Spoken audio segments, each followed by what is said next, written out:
Was the sequel better than the first movie? Let's find out. Hello guys and welcome back to my channel. Okay, so today I'm bringing you guys a review. Okay, I haven't done this in a while, right? And as you can see by the title, today we're going to be talking about A Quiet Place Part 2. Let's get started.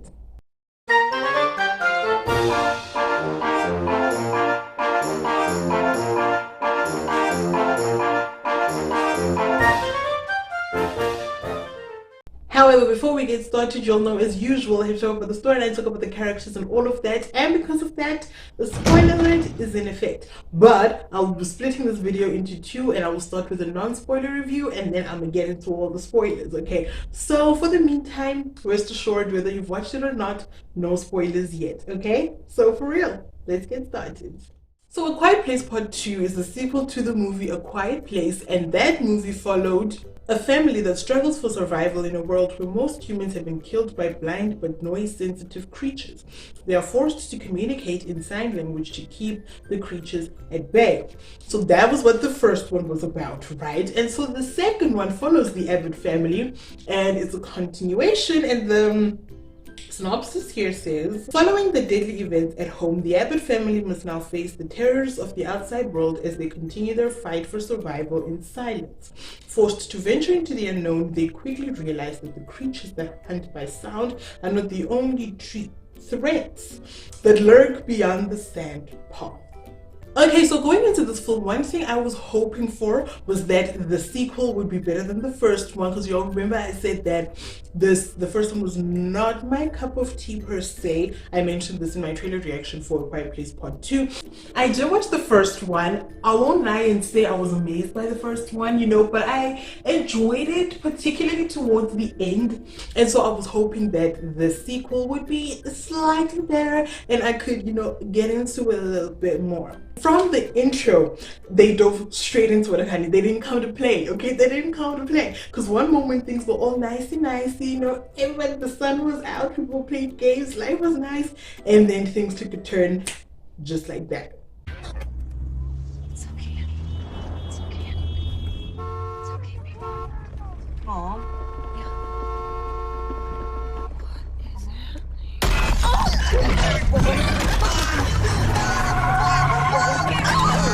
Oh my God! It's okay. It's okay. We're okay. We're okay. That's okay. That's where? Mom. Oh my God! It's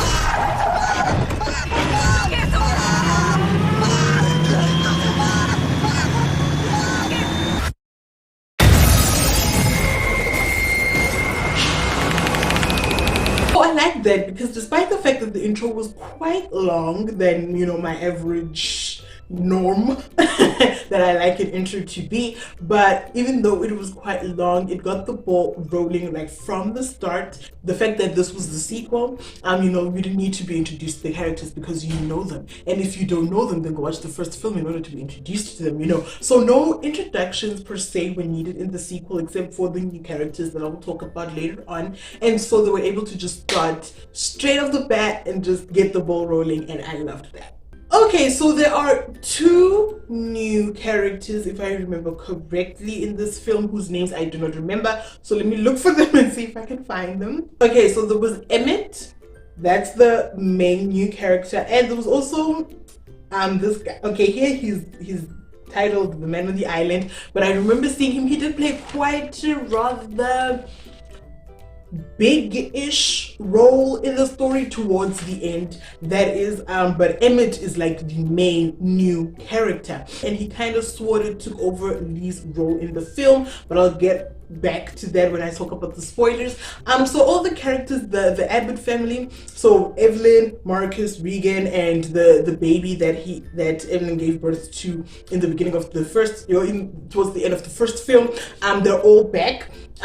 Lee as well for some time, and so all the Abbott family is back. There's these new characters that I mentioned, and they have this new adventure that they have to venture on. And the creatures are back, and better than ever, and they're here to seek vengeance, and they didn't come to play either, okay? And so The film as a whole, if you haven't watched it, let me just say, if you liked A Quiet Place, you will definitely like this one. Probably not as much as the first one, because even I didn't quite enjoy it as much as the first one, which says a lot because I didn't quite enjoy the first one either. But if I were to pick between the two, I would pick the first one over the sequel. But if you liked it, you would definitely like this one too. You know, like it's proper. It's proper. It gives you the same level of anxiety, the same level of thrill, the worry that you get that they might get caught with the slight crack, okay, of a sound that comes on. So if you liked it, you will definitely like this one too, in my opinion, I feel.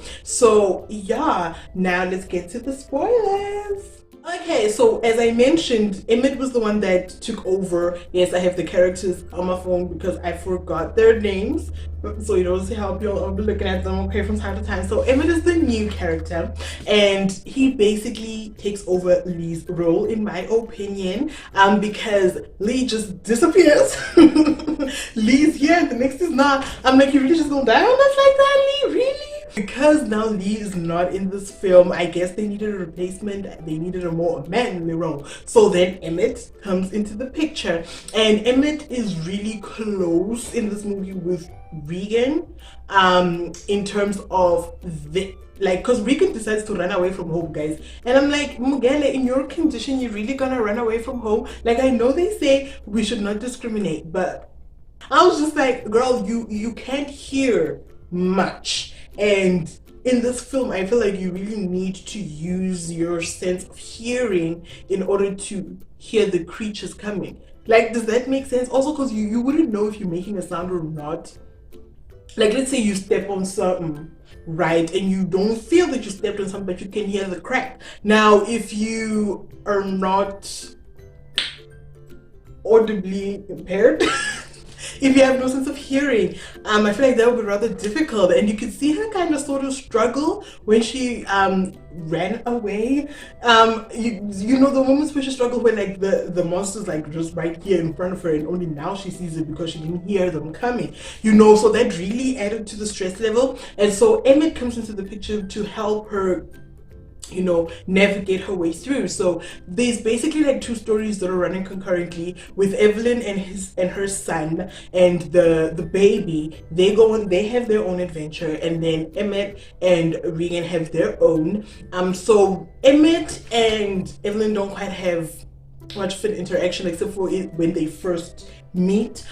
So there's that. Therefore, I do think Emmett was rather a replacement for Lee, and I don't know why. And sequels tend to do that. If a character was killed off in the first film, then in the second one they'll kind of sort of bring in a replacement for that character. And for me, I don't usually like that. And even here, I didn't like that, because even just the things he did and everything, the way he protected Regan and everything, it really gave me Lee vibes. And I was like, this is something he would have done for her. And just by seeing how he helped her in the first film, you know, so I wasn't quite of a fan of Emmett.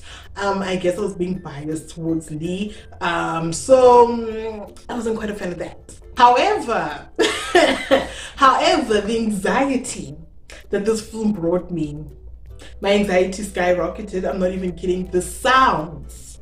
Okay, this film knows how to use sound, or how to not use sound, depending on how you look at it, because I like how when they're showing us something from Regan's point of view, it'll go completely silent, you know, because she is deaf. So it'll go completely silent, and so now you also like aren't just stressed because you can't hear anything either. Therefore, you also have to use your eyes more than anything else, just like her. And so the use of sound in this movie is amazing, just like in the first one, you know, and the tension builds with all the tension music that they use. Oh guys, no, my ears were going through it all. My anxiety was skyrocketing. I was ready to just walk out because it was just too much for me, and I was just like, oh my gosh, no, because I didn't want them to get caught. And with the slight sound that they make, just like you hold your breath because you're like, the monsters hear them or not, and it's just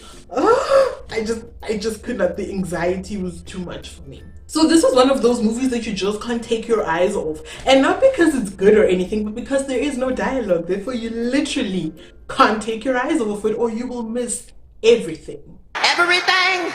Like, I have to say, there's maybe like 2 pages worth of dialogue in this film, and the rest is just stage directions. I'm pretty sure that's how the script looked. I would really like to see the script. I'm pretty sure the script was just like 2 pages worth of dialogue, and the rest is just stage directions, because there's virtually no dialogue in this film.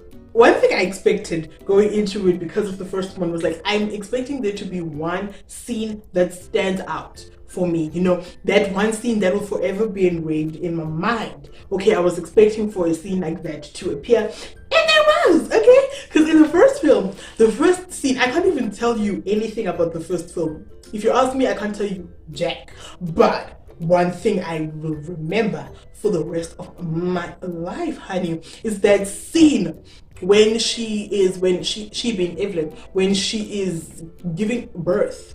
Just that scene where they camouflaged the sound of her screams with something else in order for the monsters not to catch her. Okay, what?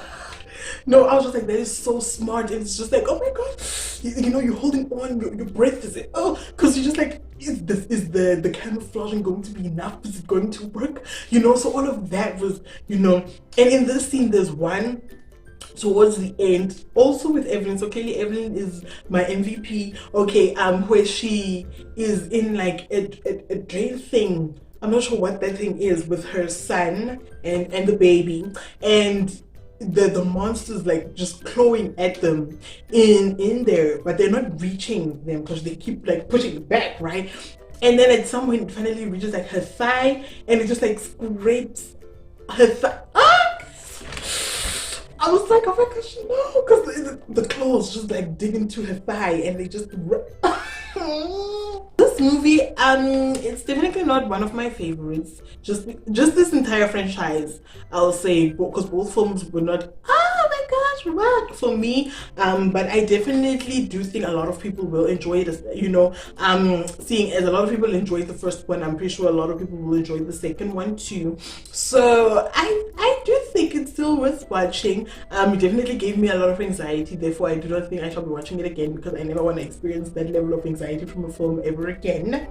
But other than that, it was a rather good film, good cinematography, good use of sound, you know, great direction, great storytelling, all of that. So I liked it for what it was. I can appreciate it for what it is. Therefore, I'm not going to hate just because I didn't like it, you know, because I can put myself in other people's shoes and see why they love it, okay, honey.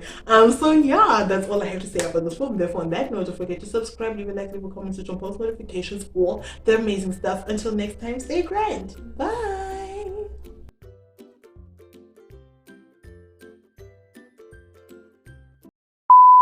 So, A Quiet Place Part 2 is the sequel to A Quiet Place, which was a film that followed. That one. I want you. No. Yeah.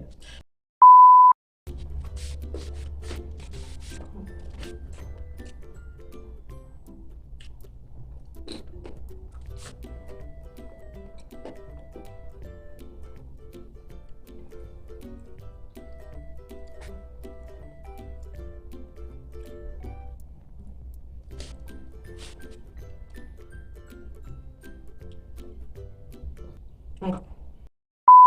Emmett is like the main new character, and he basically took over the place of Lee being Evelyn's husband, because honey, he just disappeared within the first few minutes. I was like, well, when he was here, the next was gone. I was like, you just gonna die on us like that?